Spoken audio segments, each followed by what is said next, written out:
Welcome to the podcast where mental health is at the core of what we focus on. We strive to develop people like you to maximize who you are and what you've been called to do by sharing tools and resources for better brain health. And now here's your host, Juan Garcia.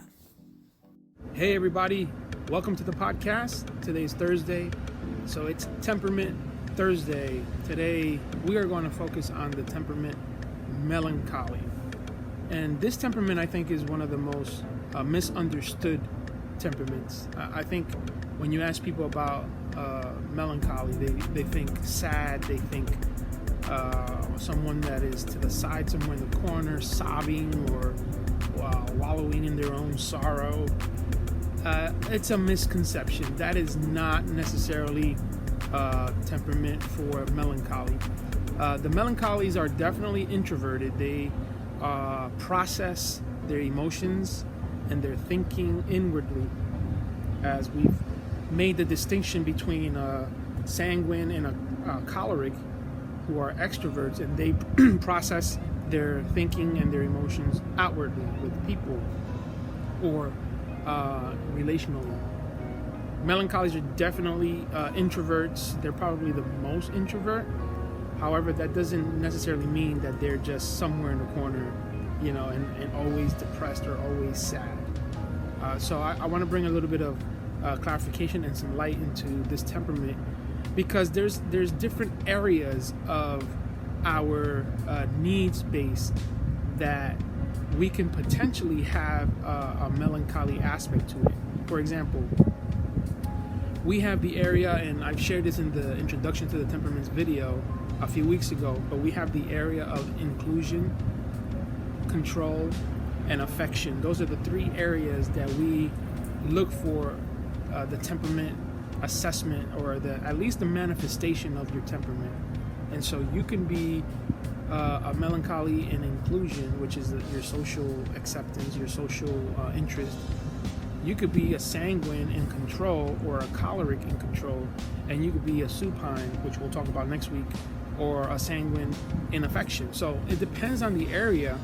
Every area is different in the way we either express our needs or we want our needs to be met. So it's important to know that there are distinctions. That's why I always recommend to take the assessment, because you can be told, or you can think that you are a specific temperament, but doing the assessment will narrow it down to not only what temperament it is, but also what areas you most likely have the different aspects of the temperament. So the melancholy, it's important to note that their desire or their motivation to be the way they are is perfection and order. Perfection and order. For a melancholy, their needs, basically they have to have some sort of order, some sort of things in line. That's why they're known as the thinkers. They're known as the people that think deeply, analytically. The composers, the Bachs, the Beethovens of the world. These are the people that are just wired this way, and thank God that they are, because otherwise we wouldn't have the music or the creativity that we can enjoy as a society today. So that's important to know. Very, very important temperament that exists. So let's talk about some of the strengths of a melancholy. Melancholy is definitely someone that's analytical. It's a deep thinker, as I said. Can be critical, and that's good or bad.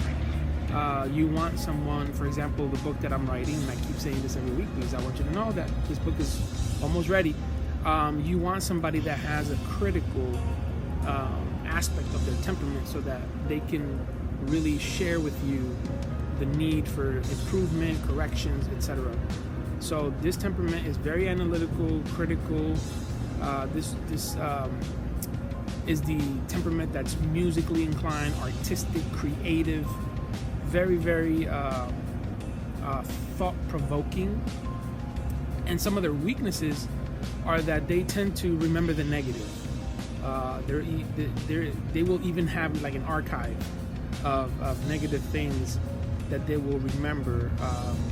So if you do 100 positive things, melancholy will always remember that negative, and so that could be a weakness.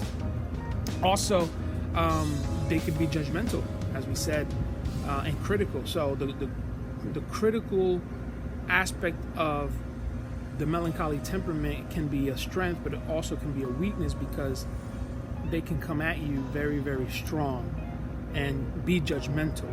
Because remember, their desire and their motivation is perfection and order.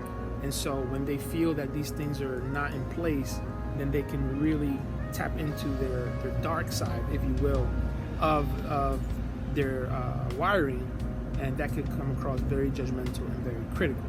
Now, throughout these episodes, we've been bringing four core needs that each temperament basically needs to have met.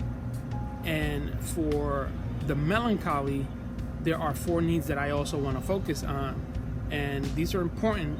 If the melancholy does not have these needs met, then there's always some unhealthy way of either trying to meet them or living a life that's not really full, if you will.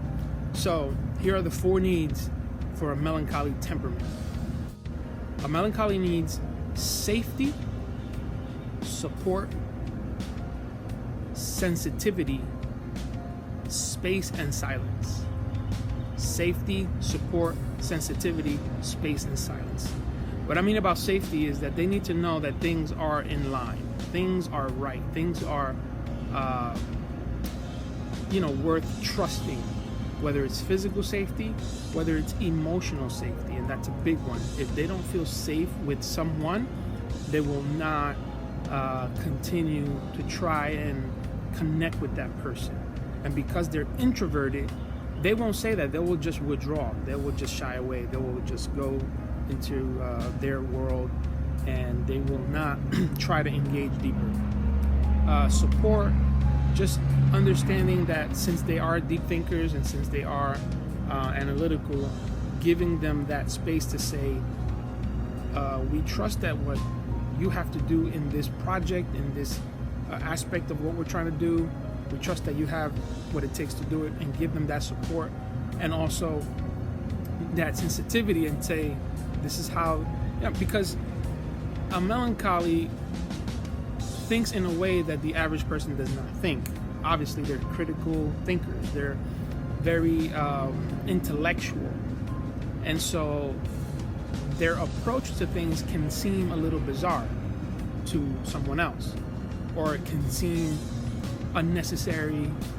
And if we're not sensitive to a melancholy temperament, then they could really unravel within themselves. And so we have to be sensitive to their approach and how to handle things. Very important. And also space and silence. And space and silence means, it doesn't mean necessarily that they don't want to be part of the world. It's just they get their energy from being alone in solitude. They get their energy by retreating back to their space and being in silence. People drain them. People can tend to suck the life out of them, and so they need their space. They need their silence to process and to re-energize. So that's important to know about a melancholy. Very important. So those are the four needs of a melancholy. Now, we've been talking about how when people's needs are not met, they tend to have unhealthy ways of trying to meet those needs. And that could be physical, emotional, spiritual, intellectual. It could be any, or mental. It could be any type of way. They're trying to get their needs met because naturally that's what we do. Physically, if we're hungry, we're going to try to eat something. We're going to try to figure out what can we eat. So same approach with spiritual, social, all of these different areas. These needs need to be met, and when they're not met, usually what we do is we manipulate our way into getting those needs met. And obviously it's not something that we process intentionally, like I'm going to manipulate this situation, but that's what we do. I know some people may not appreciate that and want to hear it that way, but that's the bottom line. because we need our needs to be met. And so we manipulate our way. And here's the way that a melancholy tends to manipulate their way into having their needs met. And this is what they do. They manipulate their way by having moodiness and lack of words.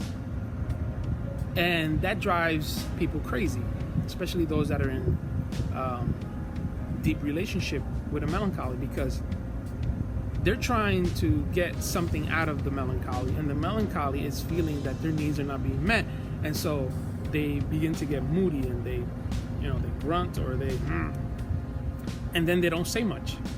Now, even if you don't know a melancholy's temperament, like you don't know that this person is a melancholy, you will know that this person is a deep thinker, this person is artistic, this person is creative, this person has all of these characteristics that are amazing. And so when you see that this person is not speaking much, you know something's wrong. And so you're like, what's going on? And so they'll lack words. They'll shut down. They won't say anything, and that's their way of manipulating the situation so that they can get what they want.